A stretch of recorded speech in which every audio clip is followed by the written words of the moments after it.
안녕하세요.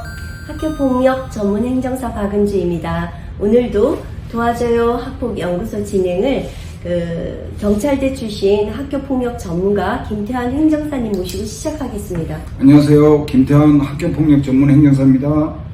지난 시간에는 학폭 처리 과정과 그에 필요한 양식에 대해서 알아봤습니다. 오늘 4편에서는 전담 조사관 제도를 알아보는 시간을 갖도록 하겠습니다. 학교폭력 전담 조사관은 전직 교원, 전직 경찰, 청소년 선도 및 상담 활동에 참여했던 사람으로 교육청에 지원하면 되고요. 교육감이나 교육장이 임명하게 됩니다. 임기는 1년 단위로 활동하고 있고요. 학교 폭력이 발생하면 교육청에서 해당 학교로 조사관을 파견합니다.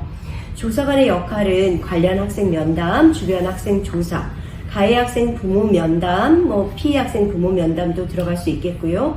교사 면담이나 또 때에 따라 학급의 설문조사를 실시할 수도 있습니다. 그리고 진단서 등 객관적인 입증 자료를 수집하는 역할을 하고 있습니다. 전담 조사관 제도는 올해 7학기부터 시행되었죠. 네. 현장 분위기 들어보니까 부모님들의 민원으로부터 조금 자유로울 수 있는 것을 학교에서는 반기는 것 같고요. 또 단점이라면 학교에서 간단하게 조정할 수 있는 문제도 조사관이 개입되다 보니까 조금 학대될 가능성도 있다고 하더라고요. 전담 조사관 제도의 허점이라든가 좀 현실적이지 못한 부분도 있는 것 같은데 생각 어떠세요? 네. 아무래도 전담 조사관이 현직 교사가 아니기 때문에 아이들을 대하는 언행이 좀 교육적 차원에서 벗어난다는 지적들이 많이 나오고 있습니다. 네. 의뢰하신 부모님들에게 직접 들으셨다는 얘기신 거죠? 제가 직접 의뢰를 맡은 건이었는데요. 네. 그 사안은 어쨌든 애매한 학폭 사안이었는데 그 신고를 당한 학생은 상당히 모범적이고 성실한 학생이었어요. 그런데 그 학생의 전담 조사관이 와서 질문서를 주면서 예, 아니요로만 답해라. 또는 30분 이내에 다 작성해라. 이렇게 하면서 얘가 적고 싶은 내용을 못 적게 옆에서 25분 남았다, 20분 남았다, 이렇게 5분 단위로 자꾸 불러줬다는 거예요. 그러니까 얘는 전담 조사관이 두려웠다는 거예요. 강압적이고. 그래서 자기가 못 적은 부분, 그런 부분을 억울해하는 그런 사례도 있었습니다. 네. 물론 모든 전담 조사관이 다 그렇지는 않겠지만 올해 처음 시행되다 보니까 문제는 많을 것 같아요. 제가 가장 걱정되는 부분은 학교에서 가르치는 선생님이 아닌 외부에서 오신 조사관이 조사를 받는다면 아이들은 상당히 위축되고 분위기도 경직될 것 같거든요. 그렇죠. 전담 조사관 이 용어 자체가 좀 뭔가 수사하는 사람처럼 애들이 여겨질 수가 있고 그 용어에서 이미 경직될 수가 있습니다. 그래서 이 학교 폭력을 처리하는 과정에 이 근간을 이루는 법이 학교 폭력 예방 및 대책에 관한 법률의 목적이 뭐냐면은 학생들을 건전한 사회 구성원으로 육성한다는 것이 그 목적인데 얘들이 강압적으로 조사를 받아서 억울하다 또는 편파적으로 해서 내가 이건 공정하지 못하다 이런 의식이 있다면 이 건전한 사회 구성원으로 육성이 되겠습니까? 그래서 이런 부분들에 대한 좀 폐해가 지금 나타나고 있다고 볼 수 있죠. 그런데 전담 조사관의 증거 조사도 쉬운 일은 아니겠어요? 쉬운 일이 아니고 말고요. 이게 제가 경찰을 오랫동안 수사를 해왔잖아요.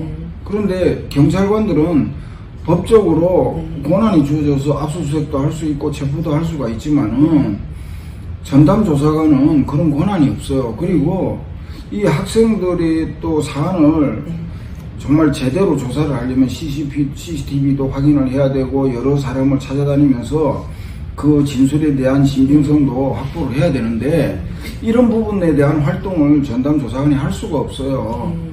그래서 와서 가해 학생 진술서나 피해 학생 진술서 또는 참고인이 있으면 참고인 학생 진술서만 받고 그걸 토대로 사안 조사서를 보고하는 걸 그게 전부라고 저는 들었거든요. 네네. 저도 그 학교 현장 얘기 들어보니까 그 전담 조사관이 파견돼서 피해 학생, 그 가해 학생 진술을 받고 난 다음 그 전담 조사관이 확인되지 못하는 내용은 뭐뭐라고 주장하나 근거를 찾을 수 없음이라고 기재된다고 해요. 그러면은 그 학폭위에서는 확인된 내용만 가지고 경종을 따지게 되는 거죠. 그렇죠. 그러니까 이 학폭위에서는 네. 전담 조사관이 이 작성한 어떤 그런 자료를 가지고 하게 되면은 아무래도 그 학생이 제대로 진술을 못했다거나 또는 증거 수집이 제대로 안 됐다거나 이런 경우에는 그 좋지 못한 이 결과를 이 억울하게 받을 수가 있는 거예요. 그래서 학교 폭력을 제대로 이렇게 사실대로 좀 사안을 밝히려면 학폭위에 제출되는 학부모 의견서가 정말 중요합니다. 이 부분에서 이제 수사 경험이 많은 경찰 출신의 어떤 학폭 전문 행정사나 또는 교사 출신인 우리 행정사님 같이 전문 행정사들의 도움이 필요한 부분입니다. 네, 맞습니다. 학교 폭력으로 의심되는 상황이 생기면 혼자 고민하지 마시고 언제든지 도와줘요 학폭연구소로 전화를 주시면 무료 전화 상담 가능합니다. 네, 뭐 경찰과 교원으로 평생을 이렇게 봉직해 온 사람들이 퇴직해서 그 마인드가 금방 바뀌겠습니까? 항상 그 연장선상에서 행정사 업무를 진행하고 있습니다. 상담 내용은 사안에 따라서 다르게 접근되고 그 불안한 학부모님과 학생들을 안정적으로 저희들이 리드해 드립니다. 이것이 바로 우리 도와줘요 학폭연구소의 노하우입니다. 네, 오늘은 전담 조사관에 대해서 살펴보았습니다. 전직 경찰과 전직 교사가 꾸미는 도와줘요 학폭연구소는 많은 아이들의 교육과 선도를 해온 현장 경험을 살려 학폭으로 힘든 아이들과 부모님들에게 현실적인 도움을 드리겠습니다. 그리고 저희 유튜브 방송을 보시고 전화 문의해 주신 부모님들 감사드립니다. 같이 할까요? 네. 구독, 좋아요, 알림 설정 부탁드립니다. 감사합니다. 감사합니다.